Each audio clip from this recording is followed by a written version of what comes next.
नमस्कार साथियों, आप एनपीएस में जमा राशि का 25% तक विड्रॉल कर सकते हैं। इससे जुड़ा वीडियो मैं पहले ही चैनल पर उपलब्ध करवा चुका हूं, जिसका लिंक आपको इस वीडियो के डिस्क्रिप्शन बॉक्स में उपलब्ध है। अब बात करें इस वीडियो की, तो इस वीडियो में मैं रामनिवास मेहरा आपको बताऊंगा कि आपको एनपीएस अकाउंट में आपकी बैंक डिटेल अपडेट कैसे करनी है, उससे जुड़ी संपूर्ण प्रक्रिया। तो साथियों, आपसे सबसे पहले मेरा निवेदन रहेगा कि यदि आप चैनल पर नए हैं तो चैनल को सब्सक्राइब अवश्य कर लीजिएगा और घंटी वाले बेल आइकन को भी ऑन कर लीजिएगा, ताकि जब भी मेरी इस प्रकार की इंपॉर्टेंट वीडियो आएगी तो उसकी नोटिफिकेशन आपको सबसे पहले मिल जाएगी। तो चलिए साथियों, शुरू करते हैं आज का वीडियो और जानते हैं संपूर्ण प्रक्रिया स्टेप बाय स्टेप। सबसे पहले आपको क्रोम ब्राउजर में जाना है और वहां पर सर्च बार में लिखना है, जैसा मैंने यहाँ लिखा हुआ है NSDLCRA, ये लिखकर आपको सर्च कर लेना है। उसके बाद आपको यहाँ नीचे की ओर NSDLCRA की जो पहली वेबसाइट मिलेगी उस पर आपको क्लिक कर लेना है। जैसे आप यहाँ क्लिक करेंगे, आपके सामने इस तरह का पेज नया खुलकर आएगा। अब यदि आप मोबाइल पर वर्क कर रहे हैं तो आपको इस बात का ध्यान रखना है कि ये जो 3 डॉट दिखाई दे रहे हैं, इन पर क्लिक करना है। जैसे आप यहाँ क्लिक करेंगे, अन्य ऑप्शन आपके सामने आ जाएंगे। अब यहाँ आपको एक ऑप्शन अवेलेबल है डेस्कटॉप साइड का, तो इसके सामने जो आपको एक चेक बॉक्स दिखाई दे रहा है, इस पर आपको क्लिक कर लेना है। जैसे इस पर आप क्लिक करेंगे, आपका मोबाइल आपके साथ डेस्कटॉप की तरह कार्य करने लगेगा और इस तरह का लॉगिन पैनल आपके सामने लेकर आएगा। अब आपको यहाँ सबसे पहले यूजर आईडी प्रोवाइड करवाने के लिए कहा जा रहा है, तो आपको यहाँ जो है आपके प्राण नंबर आपको यहाँ प्रोवाइड करवा देने हैं। उसके बाद नीचे आपसे पासवर्ड मांगे जाएंगे, तो जो भी पासवर्ड आपने डिजाइन कर रखे हैं वो पासवर्ड आप यहाँ डाल लीजिएगा। उसके बाद जो आपको एक कैप्चा कैलकुलेशन यहाँ दिखाई दे रहा है, जैसे मुझे यहाँ दिखाई दे रहा है 33 + 9, ऐसे ही आपको भी कुछ संख्याएं यहाँ दिखाई देगी, तो इसका सम आपको यहाँ प्रोवाइड करवा देना है। उसके बाद आपको सबसे अंत में ऑप्शन मिल रहा है सबमिट का, तो इस सबमिट वाले ऑप्शन पर क्लिक कर लीजिएगा।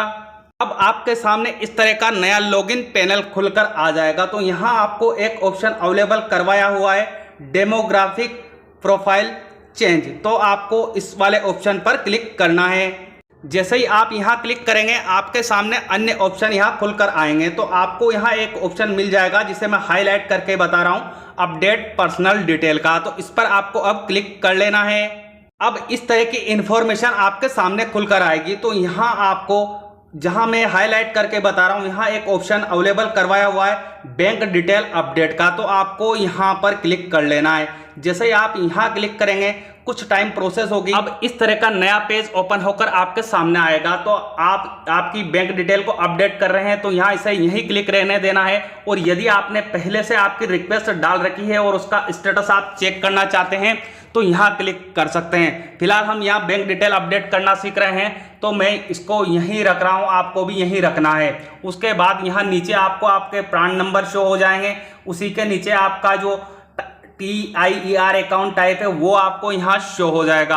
अब आप बैंक डिटेल अपडेट करना चाहते हैं तो यहाँ ऑप्शन आपको अवेलेबल करवाया हुआ है अपडेट बैंक डिटेल्स, तो आपको यहाँ क्लिक कर लेना है। अब इस तरह की इंफॉर्मेशन आपके सामने खुलकर आएगी। तो यहाँ आपकी जो भी बैंक डिटेल पहले से है वो बैंक डिटेल आपको यहाँ दिखाई देगी। आपको इसको देख लेना है, यदि इसमें कुछ गलती है तो फिर आपको चेंज करवाना है। उसके लिए आपको यहाँ आना है नीचे की ओर, जहाँ आपको मिल जाएगा एक नया पेज। उस पर आपको यहाँ सबसे पहले जो आपका अकाउंट किस टाइप का है वो चीज़ आपको यहाँ सेलेक्ट करनी है। उसके बाद आपके अकाउंट नंबर अभी कौन से हैं वो आपको यहाँ एंटर कर देना है। उसी के नीचे आपके बैंक अकाउंट नंबर को फिर से आपको री एंटर यहाँ करना है। उसके बाद आपकी बैंक के IFSC कोड क्या है वो आपको यहाँ प्रोवाइड करवा देने हैं। और उसके बाद यहाँ जो आपको ये सर्च टूल दिखाई दे रहा है, इस पर क्लिक कर लेना है। आपका जो यहाँ बैंक का नेम भी ऑटोमेटिकली आ जाएगा, बैंक ब्रांच भी आपकी ऑटोमेटिकली यहाँ शो होगी और बैंक का एड्रेस क्या है वो भी आपको यहाँ शो होगा। अब आपकी जो बैंक डिटेल है उसे एडिट करना चाहते हैं तो यहाँ जो ये आपको सेलेक्ट बॉक्स दिया हुआ है इस पर क्लिक कर लेना है, यहाँ राइट का निशान हो जाएगा। अब उसके बाद आना है आपको यहाँ नीचे की ओर, जहाँ आपको मिल जाएगा पिन कोड एंटर करने के लिए आपसे कहा जा रहा है। तो यहाँ आपके जो भी पिन कोड है वो एंटर कर लीजिएगा और उसके बाद ये सर्च टूल पर आप क्लिक कर लीजिएगा। जैसे आप यहाँ क्लिक करेंगे, ऑटोमेटिकली आपका स्टेट भी यहाँ सेलेक्ट होकर आ जाएगा। आपकी कंट्री ऑलरेडी यहाँ इंडिया आ रही है।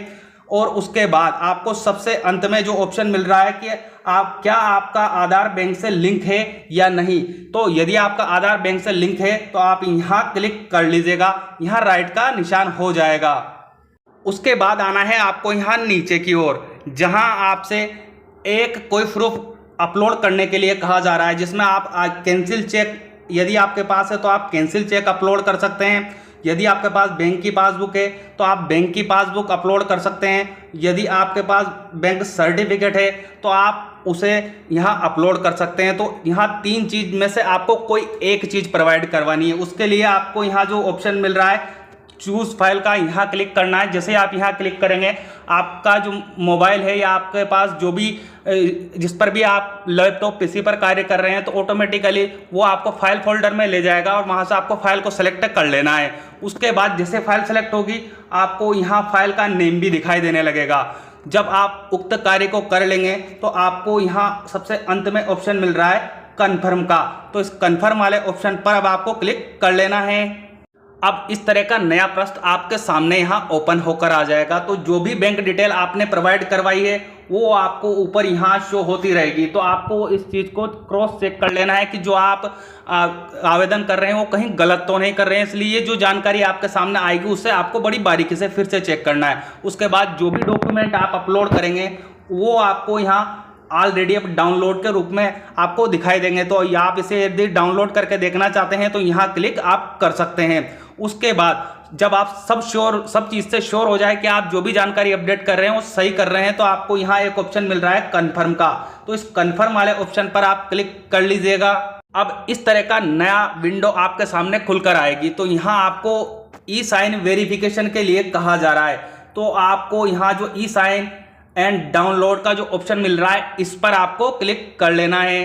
अब इस तरह का नया पृष्ठ आपके सामने ओपन होकर आएगा। तो आपको जो ये प्रोसीड यहाँ लिखा मिल रहा है या प्रोसीड का ऑप्शन जो आपको यहाँ मिल रहा है इस पर आपको फिर से क्लिक करना है। जैसे ही आप यहाँ क्लिक करेंगे, आपके रजिस्टर मोबाइल नंबर जो आधार से लिंक है उन पर एक OTP आएगा। तो आपको आपका रजिस्टर मोबाइल जिस पे आपके आधार नंबर है वो साथ में ही रखना है। जब OTP आ जाए तो आपको यहाँ जो आपको चेक बॉक्स मिलेगा इस पर क्लिक कर लेना है। जैसे ही आप यहाँ क्लिक करेंगे यहाँ इस तरह से राइट का निशान हो जाएगा। उसके बाद जो OTP आपके पास आए हैं उन OTP को आपको यहाँ एंटर कर लेना है। उसके बाद आपको आगे यहाँ ऑप्शन अवेलेबल करवाया हुआ है ग्रीन कलर में वेरीफाई OTP, तो आपको इस पर क्लिक कर लेना है। इस तरह की नई इन्फॉर्मेशन अब आपको शो होगी, सक्सेस OTP वेरीफाइड। तो आपके OTP जो है वो वेरीफाई हो चुके हैं। उसके बाद अगला जो थोड़ी देर प्रोसेस होगी और आपके सामने इस तरह का नया पेज ओपन होकर आ जाएगा, जिसमें आपको ग्रीन कलर में यहाँ दिखाई देगा E sign for subscription bank detail update successfully, please download the E sign and verify the signature.